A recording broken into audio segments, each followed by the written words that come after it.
Mais um dia para se lembrar dos tempos passados.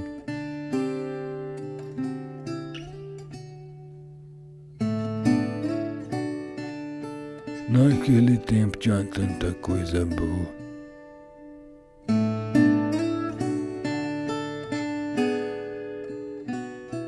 Tempo que não volta mais.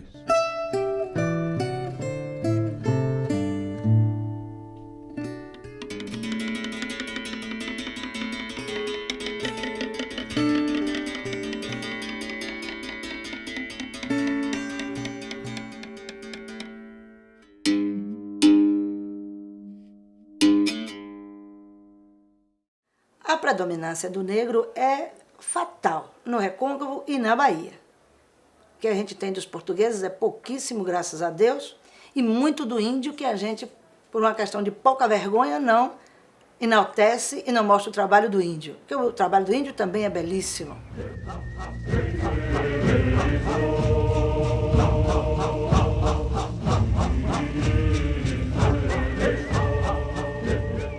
Mas o negro foi a predominância, porque tem a ver com a verve, com a característica do brasileiro.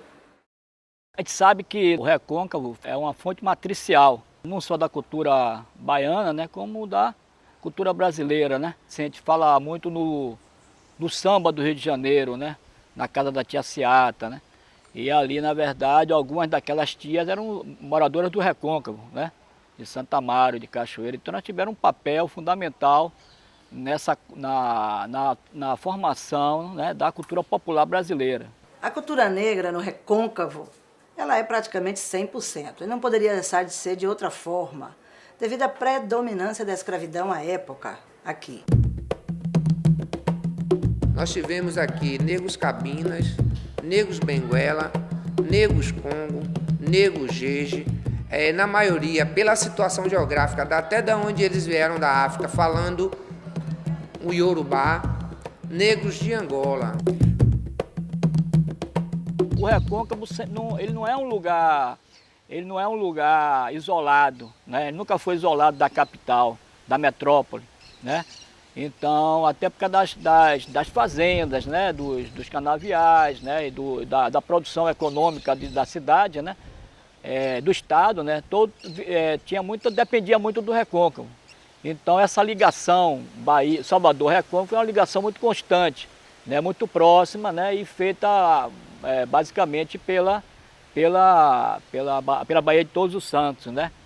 Essa riqueza vai até um tipo de navegação, o saveiro, né, que vai ser bem característico dessa região. Você olhar, por exemplo, assim, essas festas populares, todas elas eram abastecidas, né, pela comida do Recôncavo, pelas as frutas que vinham do Recôncavo, além das manifestações populares, né? E essa ligação ela se dá, quer dizer, você tem um contato constante, inclusive nas próprias rebeliões escravas, né, a participação das pessoas do Recôncavo é muito grande.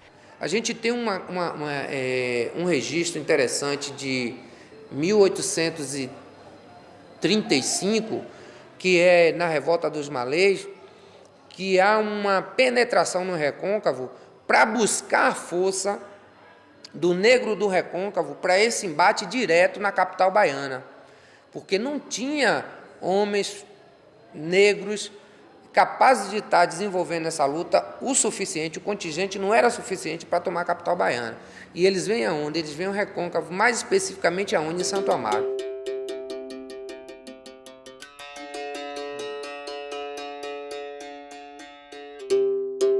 E como eles eram extremamente inteligentes e criativos, eles criaram essa história de dança, quando na verdade, né, a capoeira é uma luta para se defender do feitor. E por isso de se dizer hoje que a capoeira é de Santo Amaro, que veio de Santo Amaro, as primeiras notícias é de Santo Amaro, porque são as primeiras levadas de negros, os primeiros cultivos foram desenvolvidos nesse tabuleiro do Recôncavo Sul, onde a entrada é Santo Amaro. Aí você pega os baixios do Paraguaçu, chegando até Cachoeira, Jaguaribe, Maragogipe, e aí a gente tem essa força do negro aqui, mais presente. Para muitos, por exemplo, assim, como o mestre Cobrinha Verde, né, o mestre Bimba, o Recôncavo seria a África da capoeira, quer dizer, a capoeira era uma manifestação dos africanos, mas que teria se gerado, tem como fonte de geração o Recôncavo da Bahia.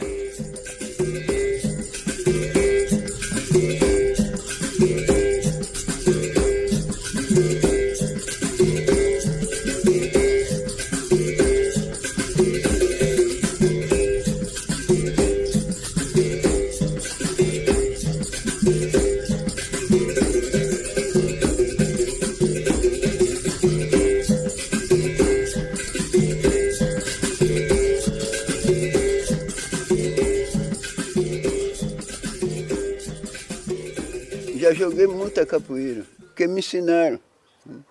Quando eu estava novo, me ensinaram a jogar capoeira. Que o mestre que me ensinou capoeira já morreu, foi para Taparica, chamava-se Cassimiro. Ele ajudava a gente, ensinava a gente a jogar capoeira quando a gente estava granado. Ele dizia, agora eu vou lhe bater. A gente tinha que se livrar, né? Quando ele sabia que a gente estava mesmo na medida, ele dizia, agora eu vou lhe bater, que ele ensinava, mas nunca batia. Só fazia ensinar, né? E eu sei que eu aprendi um bocado de jogar capoeira. Então, quando eu comecei a capoeira, aí fiquei insistido só em jogo. Era o meu fanatismo mesmo, eu gostava desde garoto, que eu achava bonito.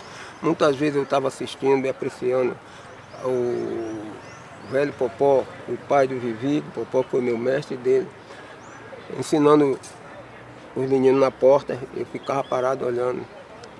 Ele chamava Neguinho, quer Neguinho? Vem Neguinho, vem que ele ensina, eu estou de envergonhento.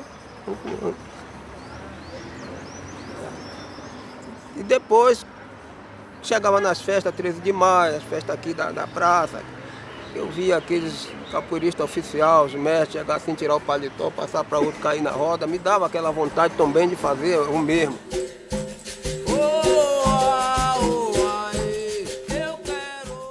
Eu comecei na capoeira, eu olhava, sabe como é? Olhava o pessoal brincar, parava para assistir o pessoal brincar. Às vezes eu dava um pulozinho também, sabe?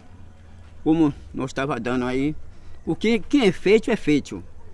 Quem não é, olha e dá aquele pulozinho, só não pode cair.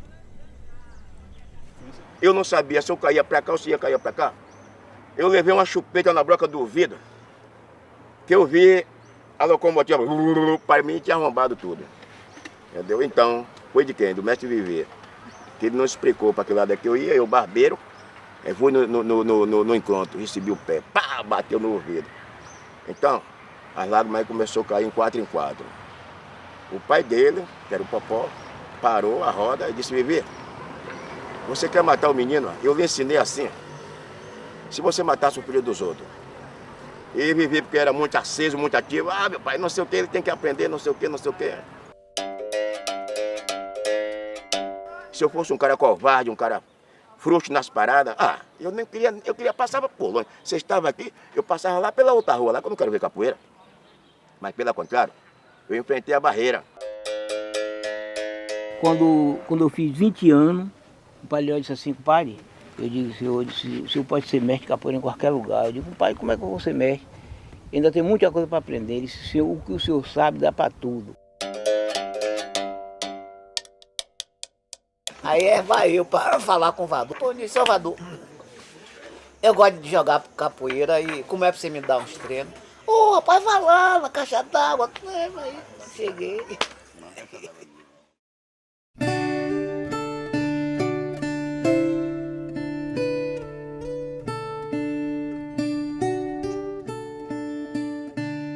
Naquele tempo tinha muito valente.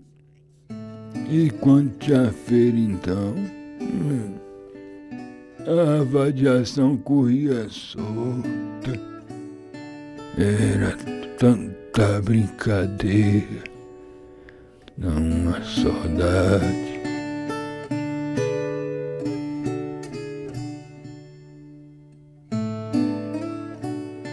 Tinha roda aqui na praça? Tinha aqui na praça, tinha no mercado, era 13 de maio. E os domingos, quando se fazia uma roda, em algum lugar, algum pé de árvore que via que dava uma fresca boa, sombra boa, a gente formava a roda aí o pau comia. Eu me lembro da capoeira, a capoeira era forte aqui, nesse Iguape. Aqui, daqui até a Campina, Barandão, esses cantos aqui era Caimbongo, tinha também, era bom. Quando a gente começou aqui, eu gostava de sair, assim, um dia assim, de domingo, pela rua, chegava lá no porto da igreja, fazia roda. Depois a gente subia para cá para a praça, vamos fazer uma roda aí na praça. Tudo bem. E antes ganhava dinheiro na roda capoeira. Quando a gente jogava na rua, ganhava dinheiro. Hoje não, hoje é academia, cada um vai para dentro da sua academia, ninguém joga dinheiro, ninguém faz nada. Mas naquele tempo, a gente estava jogando aqui na rua, vocês vinham de lá, aí jogava o dinheiro. A gente botava o lenço ali, ninguém empurrava o lenço com o pé, nem nada para bolar não. E hoje embola. Hoje você botar um lenço lá, o nego leva o lenço para estar longe com o dinheiro, com tudo. Era no Cruzeiro, eu vou levar vocês tudo, viu? Onde era a roda de capoeira.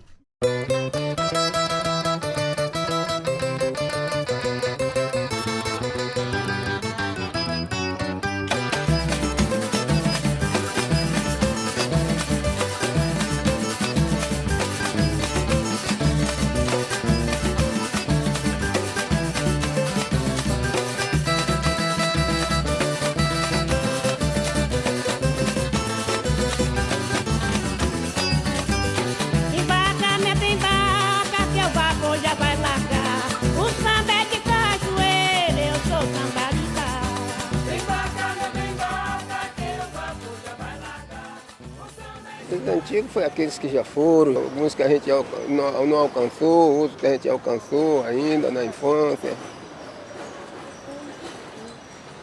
Tem um bocado deles que já foram embora, já morreram. Tinha Cassimiro, tinha Simplício, tinha essa raça tudo já morreu. Tinha eu, Vivi, Zezinho, Regi. Era Vadu, Miranda, Costeleta. Tinha Zóio, um rapaz conhecido por Zóio. Tinha Joaquim, que o pessoal chamava Tampinha de Binga. E outros mais. E aí, uns que chamavam Bubuca, outros chamavam Miranda, outros chamavam Zebre. A Siridimanga era de lá do Santa Amaro. Alcancei ele brincando. Nesse tempo, que ele estava brincando, eu não brincava ainda. Quem é? Siridimanga. O que eu vi uma vez Siridimanga fazer aqui foi, ele chegou aqui e ele se embaraçou com o que chamava Manezinho Caranha. Se embaraçaram nessa praça aí. Foi sarto do diacho. O Siridimanga, se o Siridimanga era bom, esse Mané Caranha ainda era melhor. Aqui no meio da praça aí, sim. E Siridimanga era danado mesmo. Eu só mentei que o nego comeu ele, porque ele era fechado, né? Aí pagaram uma mulher para eles Ele entrou, foi fazer isso e o cara, na saída dele, com o corpo aberto, foi embora, nego passou a palita, foi só que se foi. Me chamo Valdemar Rodrigues da Paixão, nascido em 1916. Aprendi capoeira com siri de mangue, canário pardo. E fico imaginando a beleza que foi cada tipo desse.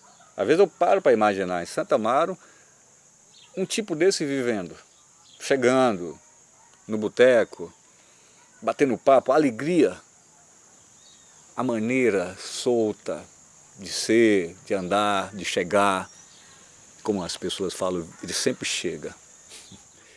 Santo Grilo era um bom capoeirista aqui, Santo Grilo daqui do Ocupe. E a gente jogava quase todo domingo a gente vinha para aqui jogar capoeira com Santo Grilo. Esse Nego Tonho, Santo Grilo, Finado Tó. Todos eles são finados já. Esses homens tudo jogavam capoeira aqui, com eles tudo aí. E essas pessoas, né, eles vão ser pessoas fundamentais para a capoeira de Salvador, né? Como o mestre Cobrinha Verde, como Traíra, como Nagé, né? Que são do Recôncavo, né? Um de Coqueiro e Traíra, que é de Cachoeira, né? Um bastante forte, né? E o outro é muito ágil, né? É um jogador muito ágil.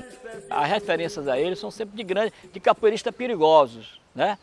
De grandes capoeiristas respeitados, né, porque eram bons de capoeira e também, né, principalmente o Nagé, que carrega uma fama muito de valente, né, e o Traíra sempre de perigoso também. E quando você vai olhar, essa capoeira tem alguma coisa de diferente, né? O modo de cantar, tem uma forma de cantar diferente, né, tem uma forma de jogar, um linguajar diferente, né, eles falam pular capoeira, gritar capoeira, né? Porque era um lugar de aportagem, né? Onde o pessoal vinha com pescado, com a canoa que encostava. Até hoje a gente ainda tem essas escadarias no cais do Rio Subaé. E era onde eram feitas as rodas, dia de festa, dia de feira, no movimento, conforme eles iam chegando. E aí tem um registro da presença do Nego Canário Pardo e do Traíra aqui, mas nós só assim, nesse período de feira, tal, quando o pessoal se juntava. O Cobrinha, ele fica, né, como daqueles que seriam ligado ao besouro, né? Ele ficou com uma grande expressão, a grande figura como se fosse assim o responsável pelo legado, né? E além de ter sido também, né, um grande capoeirista, um grande cantador de capoeira, né, uma personalidade, né, muito presente também na capoeira da Bahia, né, da capital da Bahia, durante as décadas de 30, 40. O Vavá Mão de Onça, que é filho de Popó também do Maculelê, chamava Mão de Onça. O apelido era Mão de Onça porque enquanto você estava preocupada com as pernas, com os pés dele, ele tinha um jogo de mão, ele tinha uma jogada que quando você estava pensando no pé dele, ele entrava com a mão, velho. E uma mãozada daquela aqui era fatal. Ele estava acumulando toda a força, você estava esperando na perna, ele estava acumulando tudo aqui em cima. Ele estava acumulando aqui em cima. Quando você virava, que ele fazia assim, velho, quando ele jogava esse cotovelo, misericórdia. Mas a gente tem uma outra figura interessante nas rodas de capoeira de Santo Amaro e que começa até a invadir Salvador, porque trabalhava como embarcadiço e aí começa a ter uma vida mais na capital, que é o Altenilho, que é remanescente de Santo Amaro, nascido na vila de Oliveira dos Campinhos, hoje um dos distritos de Santo Amaro, tido até como um dos relâmpagos da capoeira regional, assim falado.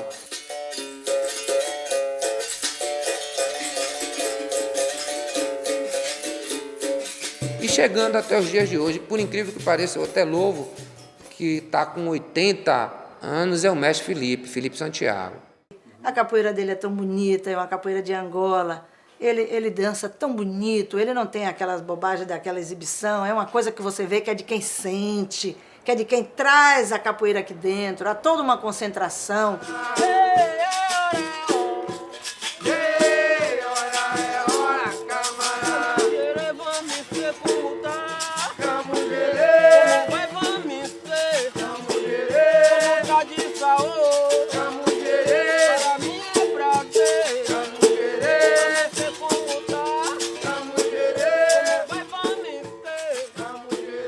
aquela briga na capoeira.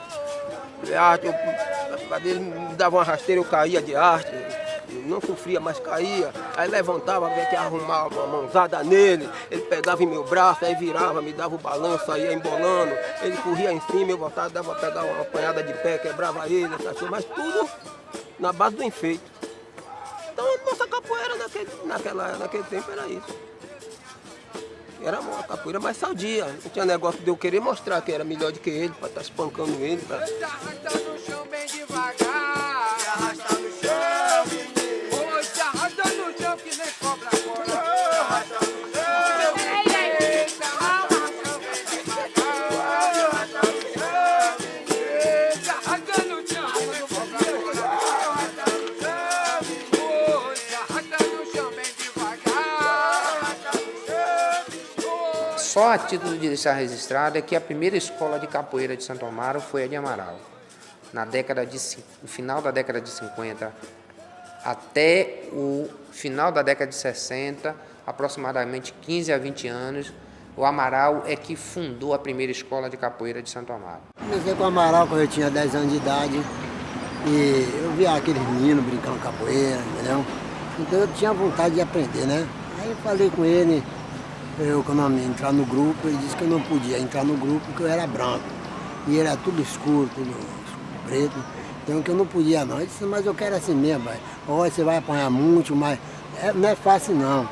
Eu disse, deixa eu entrar. Ele deixou eu entrar, eu comecei a praticar. De Amaral partiu a escola de Ferreirinha, a escola de Carcará, até a gente chegar às escolas de hoje. Minha mãe aí tirou uma grana e pagou minhas Ferreirinha, uma quantia de dinheiro, eu só tenho isso aqui. E daquele pouquinho que ela deu, eu fiquei aprendendo com ele até 88. Daí pra cá eu comecei a ensinar, ele mesmo, antes de morrer, mandou que eu abrisse uma bibocazinha. A biboca é uma coisinha pequena, pra ensinar, aí daí eu segui com a capoeira.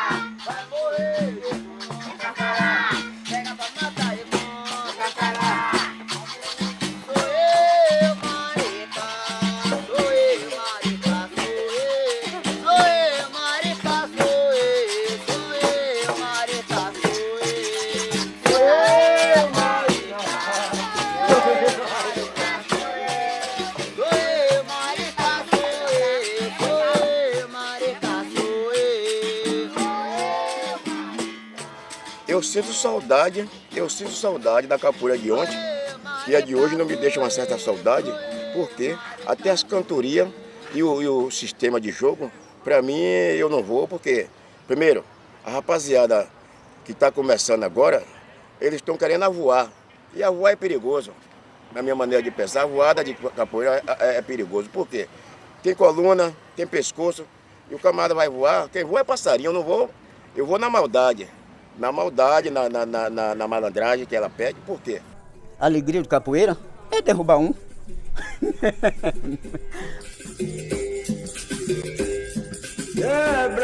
Quebra jereba, quebra tudo, hoje, amanhã, o que é que quer? Existia alguma brigazinha, mas na parte do desaforo mesmo. Não era porque o cara queria provocar, porque era capoeirista, e provocar para ser valente, não. Isso aí até hoje existe. Onde há um desaforo, a pessoa não suporta, tanto faz do capoeirista, como não capoeirista, como geral isso aí. Deu um rabo de arraia nele, o primeiro e o segundo a gente se sai, mas o terceiro é difícil, né? Bateu aqui, ele faturou isso aqui. Mas nunca bati ninguém.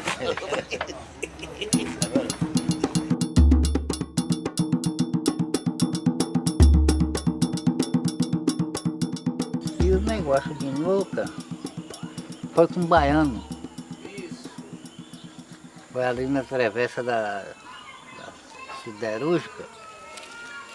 eles desconfiaram por algum motivo e aí entraram em brincadeira. Aí se desentenderam os dois e aí meteram mão. Né?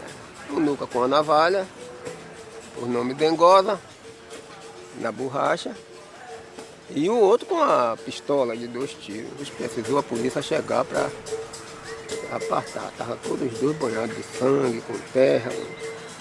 Acabou dando mão de amigos os dois, porque nenhum venceu uns dos outros. Nem o baiano venceu o Nuca e nem Nuca venceu o baiano, empatou, né? Mas tirando disso, ficaram amigos. Acabou a briga, o outro mudou para Salvador, voltaram a ser amigos, na mesma da hora, no mesmo dia. Se o baiano viesse aqui e não fosse na casa de Nuca, aí tinha aquela queixa, aquele ciúme grande. Se Nuca fosse em Salvador, não fosse na casa de baiano, era a mesma coisa. Hein? Já brinquei com a faca nos dedos grandes para não furar ninguém. Não furar e não matar. Só era tirando fino, sabe como é? Porque o outro também era ligeiro. Zum, zum, zum, capoeira mata um, zum, zum, zum, besouro e um cordão de ouro, zum, zum, zum, zum, capoeira mata um, zum, zum. Aqui, só que me pegou aqui, foi o final do Tó uma vez, porque ele pulava de roupa branca, engravatado, ninguém tiscava nele. E ele tinha uma fé em mim, mas chumbinha demais. Ele brincava com a gente, nunca com a gente, não tirava roupa de paletó, de tudo, todo de branco. Eu facilitei, dei um sarto, ele me deu uma cabeçada e me jogou nos infernos. Passou 1 ano, passou 2, passou 3, esqueceu de capoeira aqui no Ocupa, eu esqueci. Quando um dia eu vim numa corrida de cavalo ali, quando estou ali correndo de cavalo, formaram a capoeira lá. Quando eu cheguei lá, ele parou. Ele estava jogando, quando ele me viu, parou. Aí eu chamei o Nego Tonho e fiquei jogando com o Nego Tonho. Daí saí com um Santo Grilo. Quando eu saí com um Santo Grilo, ele aí tomou. Tomou, aí vai, a gente vai. Quando ele escapeou, que ele deu o sarto aqui, pam! Ele caiu lá, ficou assim, água, água. Eu digo, dá água, ele girou uma aí, dá água, ele girou aí, deram água, aí ele disse, água, água. Aí deram água. Aí ficou na base assim, de uns 3 meses para 4, ele morreu. E ele morreu daquela cabeçada. Aí eu digo, essa vai ficar para mim para sempre. Nunca mais botei cabeça em ninguém castigada, não. Dessa nunca mais botei. Eu faço que vou botar a cabeça e saio. Mas para empurrar, não empurro. E eu botei a cabeça e ele caiu lá pedindo água e não aturou muito tempo, não. Eu tive a oportunidade de ver Messias mais novo na roda e eu digo assim, se a gente tivesse hoje aproveitado melhor essa coisa até da expressão de Mestre Messias, com toda a particularidade dele, dentro da roda de capoeira, a gente teria uma capoeira de Santo Amaro também muito forte, ou até mesmo ali naquela pequena localidade do distrito de São Brás. Aí Partinha disse assim, vamos buscar esse homem para o meio da gente. Aí vieram. Mas as vacas tinham comprado o terreno aí da Capanema, e eu estava com 10 cabeças de vaca. Aí quando ele veio, vamos embora, compadre, vamos embora para a gente correr os interior. Eu digo, compadre, eu não vou não. Não vou não, que eu tenho meus bichos aí, não vou de jeito nenhum. Eu me chamo Vicente Ferreira Pastinha. Eu nasci pra capoeira, sou dessa capoeira quando eu morri. Eu amo o jogo da capoeira. E não há outra coisa melhor na minha vida, no resto da minha vida, que seja capoeira. Veio mais gato preto. Todos dois é morto, não temos prova. A prova que está aqui, né?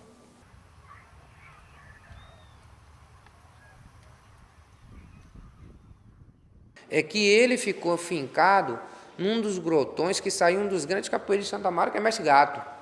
Messias ficou por lá ainda fazendo capoeira. Gato foi aluno de Leó. Foi aluno de Leó.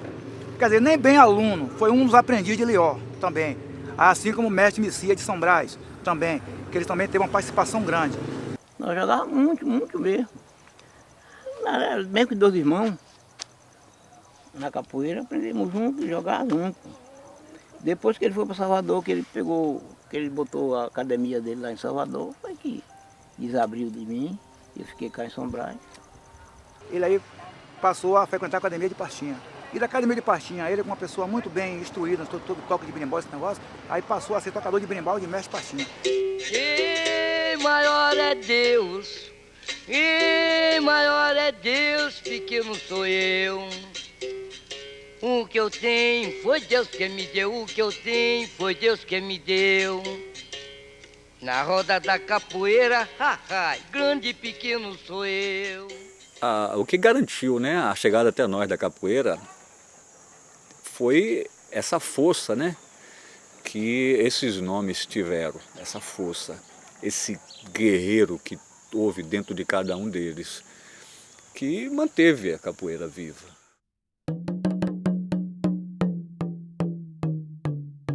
Tinha muito mandingueiro.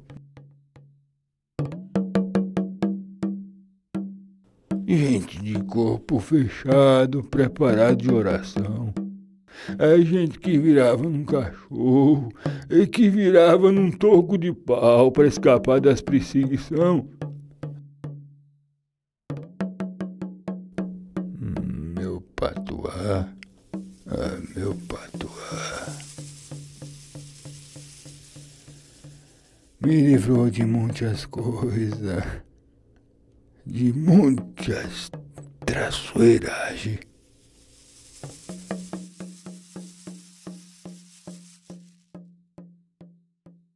Aqui tinha mandinga muita.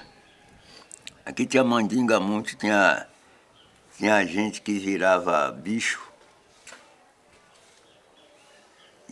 Gente virava bicho, como teve aqui. Eu conheci, o Lourinho também conheceu um cara que ele virava em uma caixa de cupim. Virava em uma caixa de cupim. É mole. Que o animal bravo, quando vê você, ele vem para lhe pegar. Mas você chamou por Deus, olhou para o céu, ele para ali. Ele pode vir doido como ele vier. Se você pediu, põe uma folha, colocou atrás da orelha para ninguém ver, é aquela que faz o bem. Ele fica lá, ele levanta, ele urra e ele corre e você passa. Como eu já me transformei em um santo, com os braços abertos.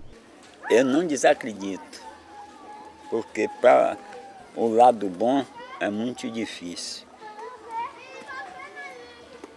Tem gente para ensinar, mas para o lado perverso. Eu vou lhe responder da mesma forma que os caras antigos, realmente, tem mandinga na capoeira, o cara dava risada. Então, que são essas mandingas, né? Eu não sei, eu sei que tem, né? Que há. Agora não sei quais são, né? Se seguia todo um preceito com relação, e ainda se segue nessa região, esse preceito do corpo fechado, como se fala, da proteção aos santos, aos orixás, ainda existe até os dias de hoje. Tem mistério a capoeira, não tem? Tem mistério e é preciso junto. Como que é isso? Tem mistério e é preciso junto. Preciso que o sujeito desenvolva os ossos todos, que é para se livrar. O sujeito que vai jogar capoeira, correu dentro dele para dar um sopapo nele, não pega. O que sabe jogar capoeira não pega nele, não. Ele cai fora. Geralmente, o mandingueiro é aquele que sabe fazer as coisas, são os considerados a elite da capoeira, né? São considerados os caras mais que sabem, assim, você pode, hoje em dia você pode ter um cara que tem uma técnica fantástica de aprender a jogar capoeira, mas ele não tem a mandinga, né? Ele não sabe como aplicar aquelas coisas do próprio jogo, não é só de tabulindo com astral, ou com o feitiço, ou com essas coisas. Tenho meu corpo fechado, sou de Deus abençoado, quero que ele me dê licença, eu aqui no meu reinado. Tá vendo aí, que é que eu trago aqui? Você copia a estrela do céu, manda benzer com uma cruz que tem o Senhor do Bonfim aqui, né? Nessa cruz, né? Faz seu patuá, manda encaixar aqui e atravessa em seu pescoço. Também não bote, você estando comer essas comidas muito pesadas, não bote no pescoço que não dá. Não pegue. Tá vendo? Quando você tomar seu banho, que você se arear, e você sair para qualquer canto também, você não. Porque você tem que botar aqui, né?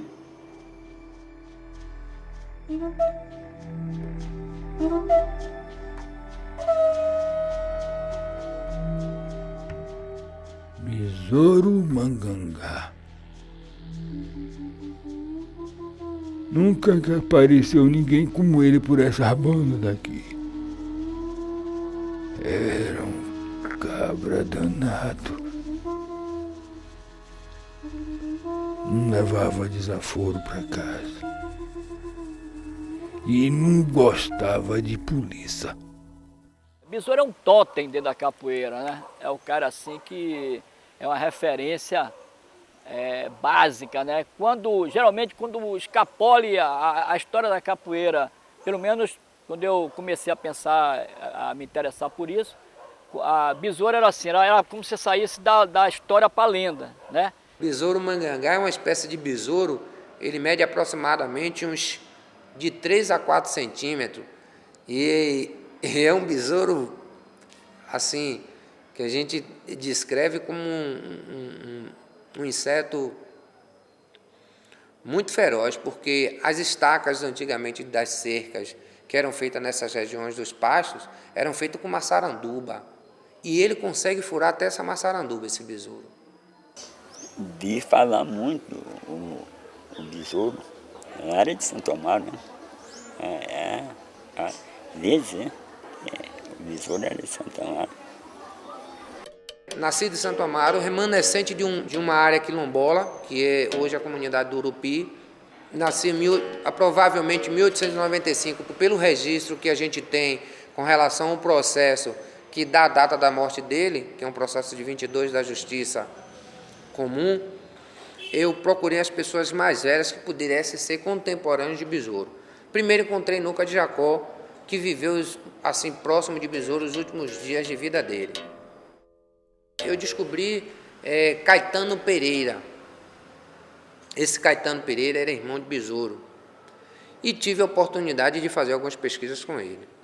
E ele disse, olha, o que eu posso lhe dizer é o seguinte, meu irmão teve uma vida muito distante da nossa. Ele saiu de casa aos 13 anos de idade, nós morávamos num roçado no Urupi, eu já nasci por lá, e meu irmão veio para a rua para viver com uma das nossas madrinhas na estrada, hoje conhecida como Rui Barbosa.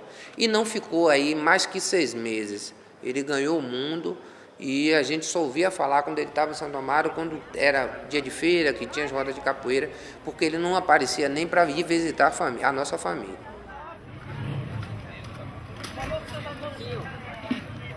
Besouro é um cara quente, bom no facão, brigador.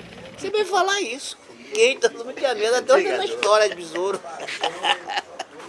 Desde de mim que eu sabia disso, que besouro era um capoeirista de primeira classe, né? Besouro, e ainda que tem aquela besouro preto, o besouro preto, dourado, né? Ele tinha sempre a milícia ou alguém da espreita para pegar besouro. Isso era o troféu, pegar besouro, né? Agora, por que pegar besouro? Era bom de capoeira, dava pau mesmo, velho. Era perigoso, o homem era ligeiro, o homem era sabido, né? Porque tem os sabidos, tem os sabidos também. Ah, é porque é capoeira, não. Tem um cara sabido. Esse negócio de patuar, essas coisas. Era o que besouro, que esse que chama besouro, chamava besouro, tinha muito. Aí eram os bons capoeiristas, os bons, eram eles. Aí o que ele fazia devia ser coisas tão absurdas que, né, eu acho que as pessoas chegavam a esse ponto aí. Viva meu Deus!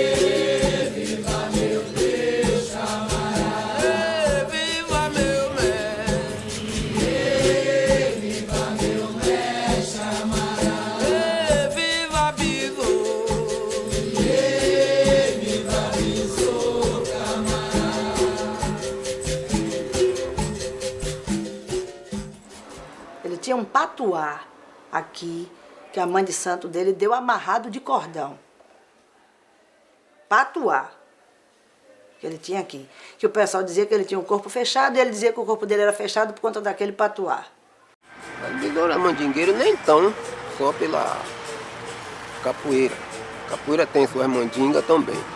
Mas que ele era tratado de besouro mandingueiro porque ele tinha seu patuá.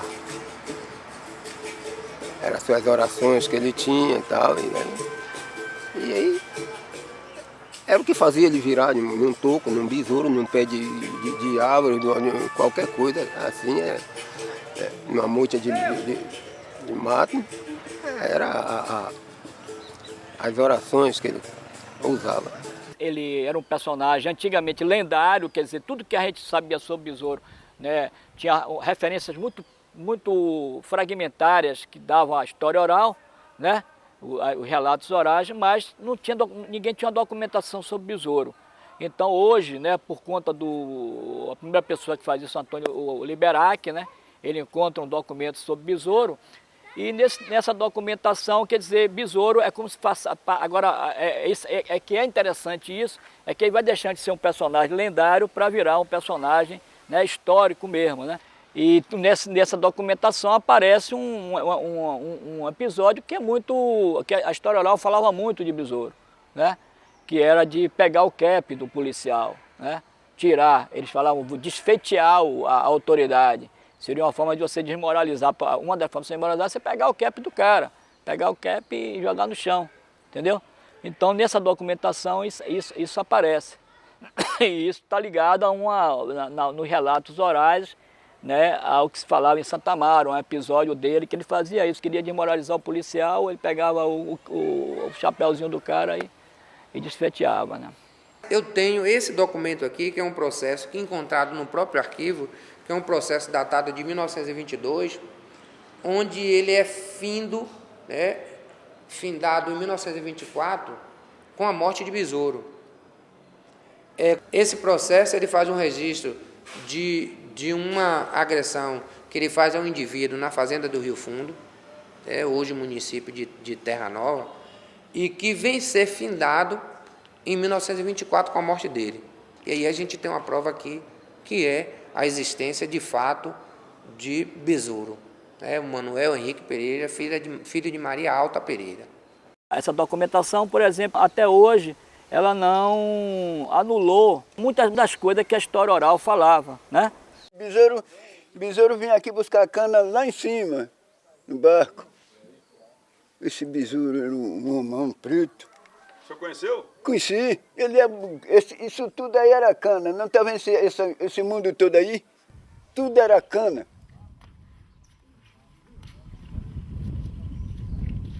Você tem que respeitar os mitos. E a história de Besouro, ela mantém isso, né?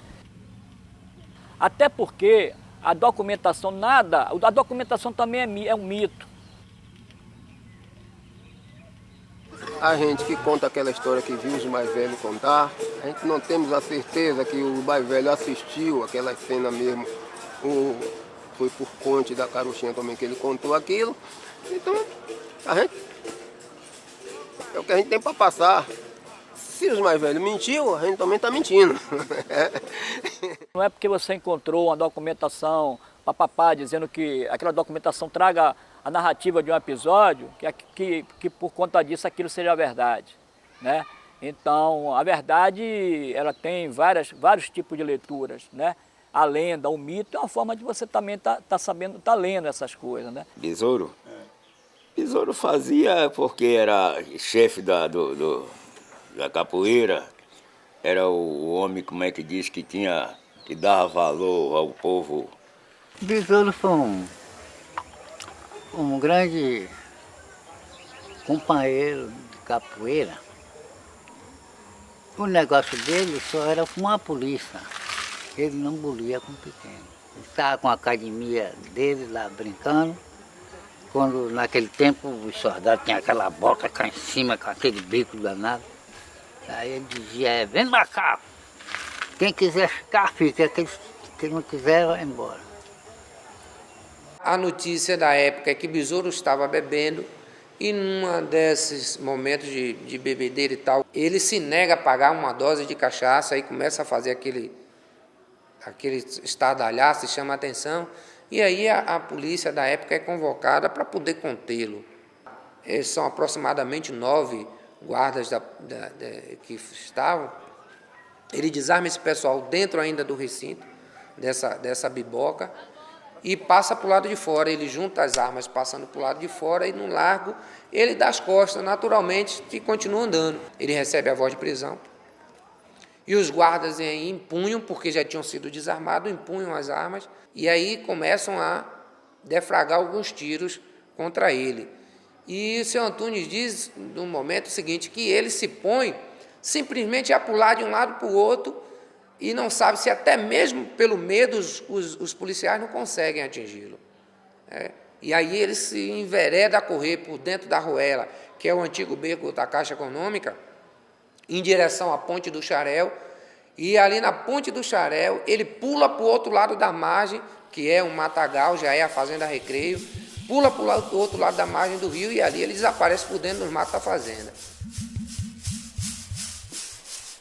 Besouro vivia de del em del. Onde ele achava uma pousada para trabalhar, ele ganhava, até a hora que irritavam ele, que criavam um caso com ele, ele brigava, deixava 2 quebrados, tinha que ir embora, tinha que fugir para ir para outro lugar, pedir emprego em outro lugar, para sobreviver, para se manter, pelo menos para comer. Ele era um homem mais justiceiro. Ele não gostava de ver, porque na época o pobre para o rico era um cachorro. Do ruim, porque o cachorro dele eles tratavam até muito bem, mas...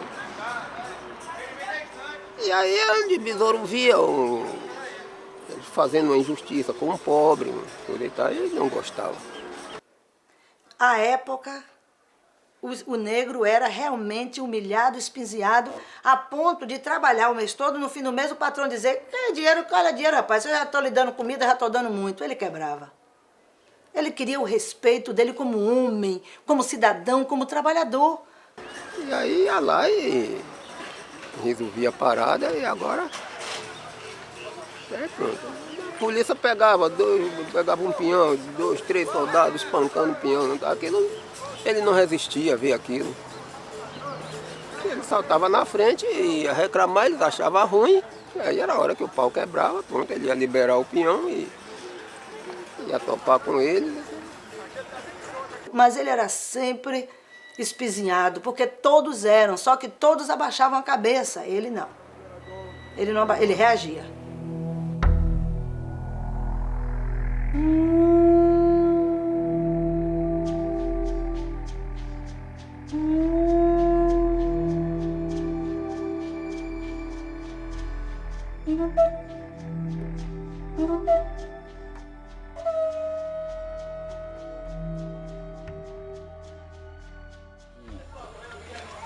Quando mataram ele aí em 5 Rios, era Maracangalha, hoje chama 5 Rios, um amarelo, uma faca de aticum. Ele se embrenhou pelo mato adentro, correndo do tiroteio da polícia.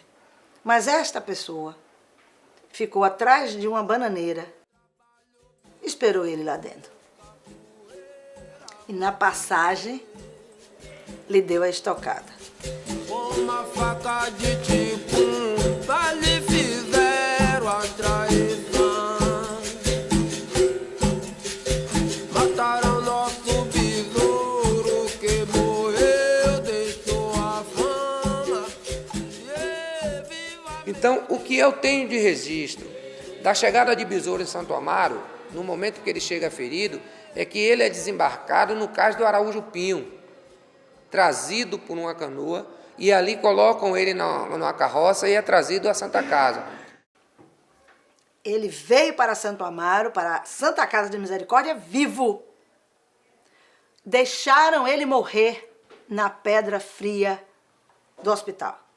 Já de pronto levaram ele para a pedra fria do necrotério. Não deram socorro. Isto eu ouvi de um senhor idôneo, que não posso dar o nome dele porque a família ainda vive aqui e não quer que eu diga, que ele teve a confiança em mim, de na época, pelo meu entusiasmo, pela forma como eu defendia a capoeira e besouro. Ele um dia me convidou para ir à casa dele, e sentou e me contou a história. Ele disse, eu vi besouro morrer à míngua na pedra fria da Santa Casa, isolado pelo médico. Ainda me deu o nome do médico à época, que não atendeu, deixa morrer. Ele sangrou até a morte. Ficou quase tudo do lado de fora, ele metia a mão assim, dizia, besourão, besourão. Mas ninguém contar isso porque eu tenho medo que nem eu vou contar, porque negócio de grande, pequeno sai apertado. Você vê que alguns documentos que relatam a morte, diz que ele chegou pela manhã e só morreu às 19 horas. A certidão de óbito diz que ele morreu por causa de uma perfuração. Perfuração essa que não teve um médico capaz de estancar a sangria?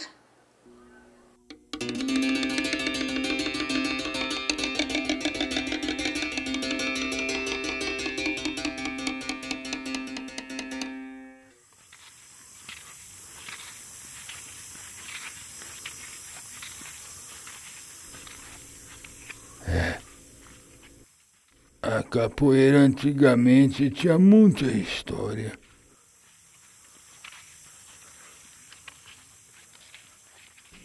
Mas a história continua. Oh, nego, se continua.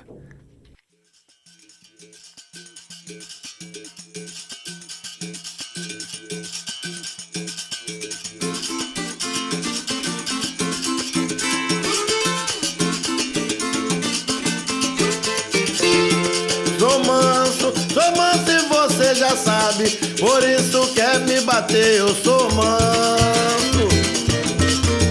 Sou manso e você já sabe, por isso quer me bater.